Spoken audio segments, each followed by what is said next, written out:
Okay, let's just kick off straight away. Because if you're listening, I'm guessing you've spent the last 48 hours just glued to the Supreme Court's website, hitting refresh on court number 2. Oh, absolutely. Refreshing the daily cause list, probably fielding a dozen frantic messages in your favorite WhatsApp group. Exactly. It's Friday, February 2026. And for the thousands of retired bankers tracking the MC Singla case, this week has been a real test of patience. That's a very good way to put it. We saw this massive surge in expectation leading up to February 18th, and then a sudden correction when the hearing just didn't happen. Very disappointing. It's frustrating, but if we look at the data, and to be sure we have verified updates here, some insights authenticated by advocate Sri Sevaram, this whole non event actually tells us a great deal. And that's the mission for today's podcast. We aren't just going to say, oh, sorry, it was adjourned. No, we believe retirees deserve a better explanation than that. We want to analyze why it moved the way it did, dig into this mystery of the alleged 3 missing charts from the IBA, and look at the holy recess cliff that is coming up fast. And we have to talk about the precedents, the DS Nakara and Agrawal cases. Yes, because those historical cases are pretty much the roadmap for what's happening right now. Exactly. It's easy to see a delay and think it's a denial. But when you peel back the layers of Supreme Court procedure, especially around bench composition, you see this isn't about the case being ignored. It's just the system grinding its gears. Okay, so let's start with the immediate burn. The rumor mill was absolutely certain that February 18th was the day. Everyone thought so. And that includes us at the Bloggerian. We were desperate for retirees to secure the court victory, justice, closure, and possibly the interim payment they so rightly deserve. The case wasn't even listed. For someone listening who knows banking inside and isn't a lawyer, what actually happened? Was this some kind of clerical error? No, it definitely wasn't a clerical error. This comes down to the hierarchy of the Supreme Court, the whole concept of the master of the roster. You have to understand the MC Singla case is a service law retrial about pension regulations. It's meant to be heard by a very specific type of bench, a division bench. Which is 2 judges. Yes, That's the standard for service laws appeals. correct, 2 judges. But here's the variable the judges assigned to this case, they don't only sit on this case. Right now, court number 2 is sitting as a 3 judge bench. A full bench. Exactly, a full bench. And that's usually for big constitutional matters, death penalty references, cases that need a higher odd number of judges to avoid a judicial tie. So, the judges might be in the building, but they're basically wearing different hats.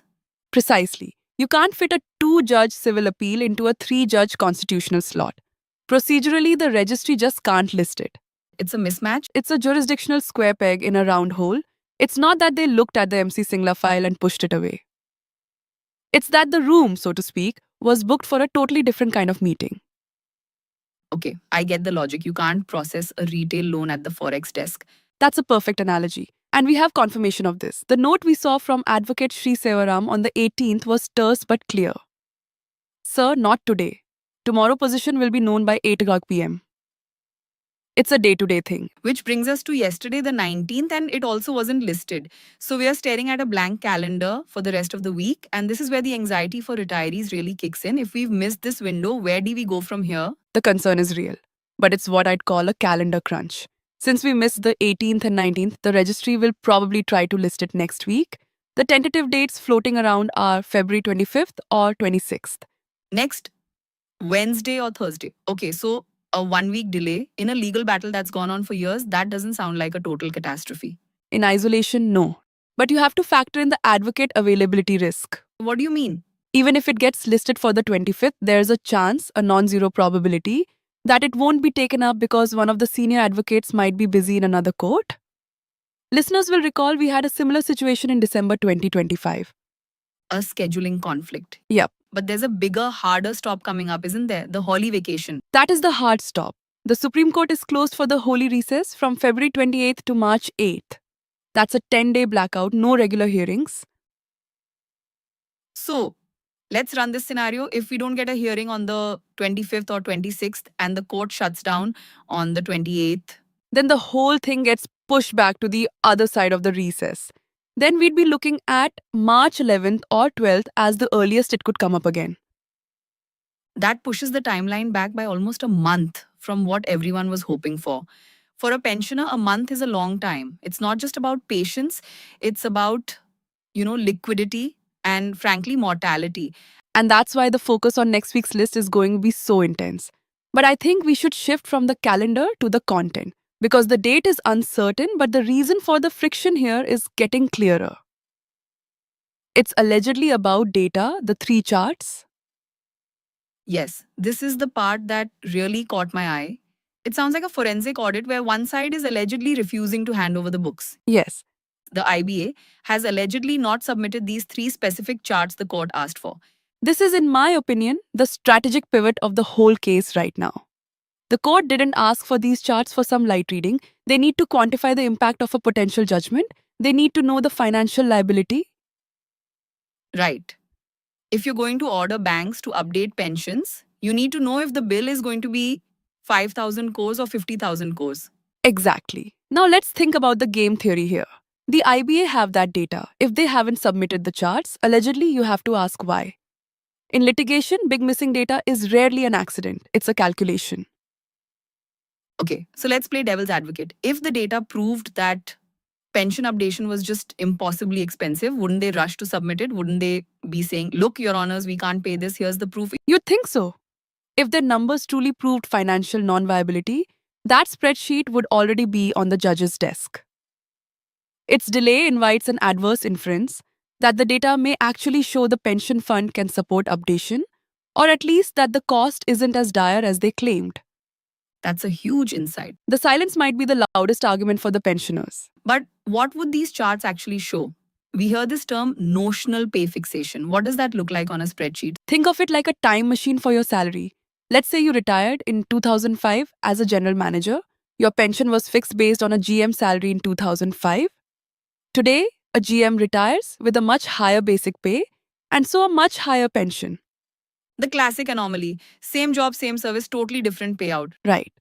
Notional pay fixation recalculates your 2005 salary as if you retired under today's wage settlement. You don't get arrears, but your pension resets to that higher notional figure. The three charts likely show the cost across retiree brackets. And that's the number the IBA allegedly seems hesitant to put on paper. Precisely. And this is where history is so important. We have been here before with the DS Nakara and Nagarwal cases. These aren't just citations, they are the bedrock of pension law in India.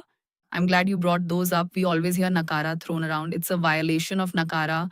But what did that case actually establish? The DS Nakara case back in 1982 was a constitutional watershed. Before that, the government would introduce better pension schemes, but only for people who retired after a certain date. A cutoff date. Yes. So if you retired on March 31st, you got the old, worse pension. Retired on April 1st, you got the new, better one. Which is just arbitrary discrimination. Exactly what the Supreme Court ruled. The Constitution bench held that all pensioners are one homogeneous class. You can't just divide them with a random date. The great quote from that judgment is that a pension is not a bounty, it's deferred wages, it's a right. So how did that map onto MC Singla? Because the bank's argument is that they can discriminate based on different wage settlements. Exactly. They argue each wage settlement is a new contract, creating a new class of retirees. The pensioners argue per Nakara that a GM is a GM is a GM no matter when they retired. If the court applies the Nakara principle, the bank's argument starts to look very weak. What about the Agarwal case? Agarwal is the precedent for patience. That case had huge delays, arguments over money, administrative pushback. Sound familiar? Very. But in the end, the court cut through all of it to deliver justice. The lesson from Agarwal is that bureaucratic friction, like missing charts or bench issues, it doesn't mean you're losing on the merits. It's just the friction and inertia of the process. That's a really critical distinction. Friction isn't failure.